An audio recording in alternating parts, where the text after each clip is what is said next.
This ABC15 flash briefing is sponsored by Sanderson Ford. All roads lead to Sanderson Ford.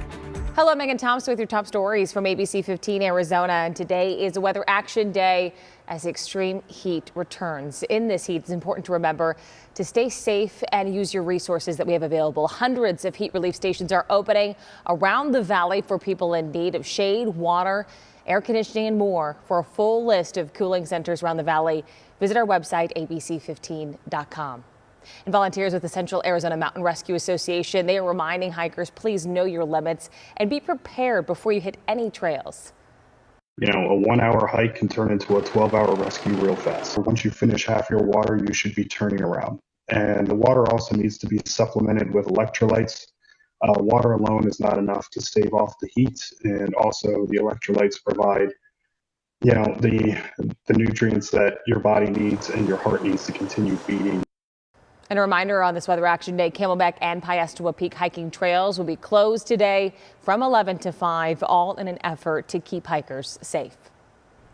As home prices continue to soar across the U.S., first-time buyers in Arizona have the opportunity to score their dream home. Zillow is rolling out a new down payment plan, and those who are eligible pay as little as 1% towards a down payment. If you're interested, you do have to complete a class on home ownership and meet income and credit qualifications. I think that was unexpected, at least from my perspective. I think it's unfortunate for the kids. I didn't feel real good about not knowing we're not going to be in a bowl. Hopefully we're going to keep our ASU players. Reaction pouring in from Sun Devil fans after the football team announced Sunday morning they will not be playing any bowl games this postseason. The program is doing a self-imposed one-year postseason ban as the NCAA continues its investigation into the program's alleged recruitment violations. As for the regular season, it starts this Thursday against Southern Utah. Now, if you've been to the mechanic lately, you probably noticed this. Repair costs, they are skyrocketing, but a simple fix doesn't have to break your budget. John Matarese is showing us what options you have to save.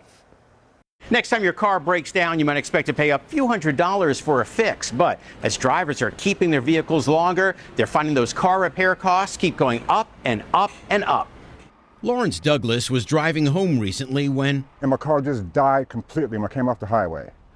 Zero, just nothing. A local repair shop gave him the bad news. His Kia's alternator had failed. So here's the actual alternator part. His bad day got even worse when they handed him the bill. A new battery, $204. New alternator, $902. Total? $1,846.14 for a battery and alternator and labor. Almost $2,000. July inflation data shows the cost of vehicle maintenance and servicing is up nearly 9% since last year.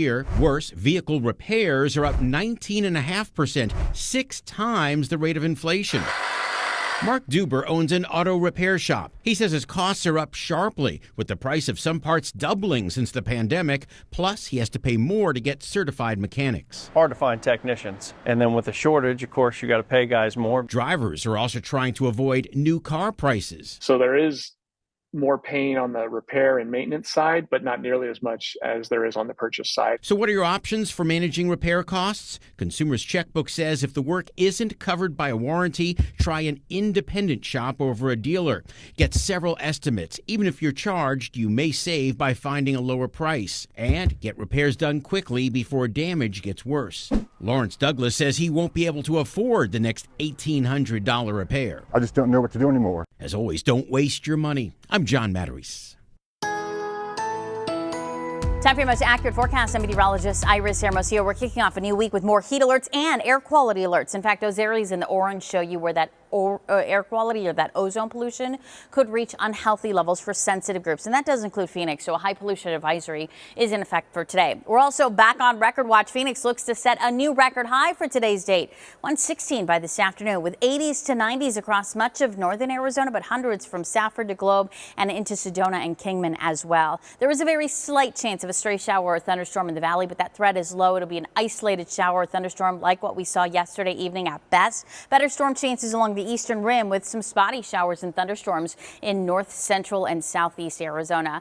Dangerously hot conditions today and tomorrow. We remain under an excessive heat warning through tomorrow night. Then temperatures drop a bit on Wednesday, but storm chances go up Thursday and Friday, and that'll bring those temperatures down further into the low hundreds by Friday.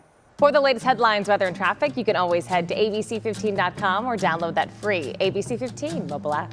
This ABC15 Flash Briefing is sponsored by Sanderson Ford. All roads lead to Sanderson Ford.